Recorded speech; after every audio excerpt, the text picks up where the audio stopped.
السلام عليكم ورحمة الله وبركاته. أبطال الثانوية العامة، أهلا بيكم. رب كلكم تكونوا بخير وبأحسن صحة وأحسن حال. إن شاء الله هنستكمل مع بعض يونت 1 اللي هي بعنوان Read All About Me Lesson 3 و 4. قبل ما تبدأ الفيديو ده عايزك تروح تشوف الفيديو بتاع Lesson 1 و 2 اللي هيظهر لك في الآي هنا، أو هسيب لك اللينك بتاعه في الديسكريبشن. احنا اشتغلنا في Lesson 1 و 2 إن احنا أخدنا languages وخدنا الجرامر.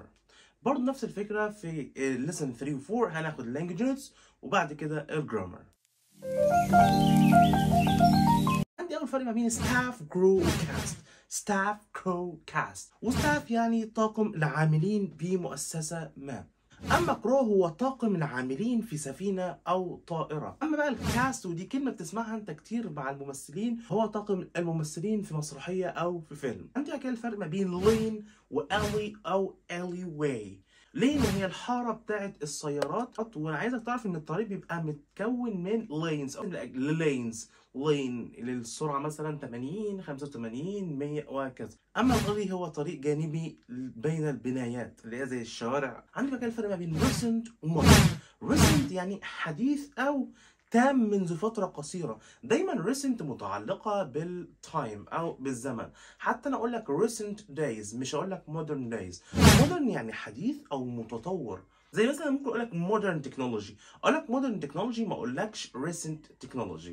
يبقى recent مع الوقت، أما modern مع الأشياء المتطورة. عندي بعد كده الفرق ما بين spread publish preview. spread يعني ينشر مرض أو ينشر إشاعة. publish يعني ينشر كتاب أو مجلة أو صحيفة. أما prevail يعني يسود. at the end the justice prevailed يعني العدل ساد. عندي بعد كده الفرق ما بين position ولوكيشن. البوزيشن ده ممكن يكون موضع او مكانه او وظيفه، لك البوزيشن بتاعي ما يسمحليش، او ممكن يكون مركز في الملعب، يقول لك البوزيشن بتاعه باك رايت او وينج رايت. عندي بعد كده اللوكيشن. اللوكيشن هو ممكن يكون موقع التصوير او المكان بتاعك. اقول لك انا هبعت لك اللوكيشن بتاعي، وحاجه تسمعها في الممثلين كتير لك احنا في اللوكيشن بتاع التصوير. ده الفرق ما بين بوزيشن ولوكيشن. وبكده نكون انتهينا من اللانجوج بتاعت lesson 3 و 4. ندخل على طول على الجرامر بتاع lesson 3 و 4، وهو بيتكلم عن البريزنت بيرفكت. والبريزنت بيرفكت اللي هو المضارع التام. نفس الفكره اللي اخدناها قبل كده في الجرامر. الجرامر بينقسم عندي الفورم، negative, interrogative, usage, keywords. Let's get started with the formation of the present perfect. The present perfect form is has, have plus past participle. يبقى المضارع التام بيتكون من has وهاف والتصريف الثالث للفعل. طبعا انت عارف ان has بيجي مع he وشي وات واي اسم مفرد، اما have بتيجي مع I ووي وذي ويو واي اسم جمع. For example اقول لك I have studied English، انا ذاكرت انجليزي. اقول لك he has watched TV، هو اتفرج على التلفزيون. I haven't met Ali since last week، انا ما قابلتش علي من الاسبوع اللي فات. دي كلها امثله على البريزنت بيرفكت. اما النيجاتيف بتاع البريزنت بيرفكت فانا بنفي باستخدام not. have hasn't و have تبقى haven't. مثال زي I have watched TV، عايز انفيه اقول لك I haven't watched TV. he has met علي، عايز انفيه يبقى he hasn't met علي. فده باختصار النيجاتيف بتاع البريزنت بيرفكت. اما بالنسبه للانتروجاتيف بتاع البريزنت بيرفكت، او ازاي بعمل سؤال على البريزنت بيرفكت او ازاي بتعمل كويستشن عليه، فانا لازم اعمل عمليه المقص اللي هي بقوم بتقديم has وهاف على الفاعل. على سبيل المثال he has watched TV، عايز اعمل سؤال هقول has he watched TV. اقول لك I have studied English، عايز اعمل سؤال بدل ما هي I have، I طبعا في السؤال بتحول ليو، فاقول have you studied English.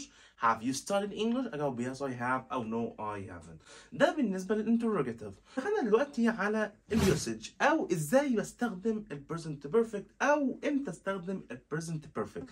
بستخدم البريزنت بيرفكت عشان اعبر عن ان حاجه حصلت في الماضي ولسه مستمره او لسه اثرها موجود في الوقت الحاضر. وطبعا في الحاله دي بستخدم معاها since و for.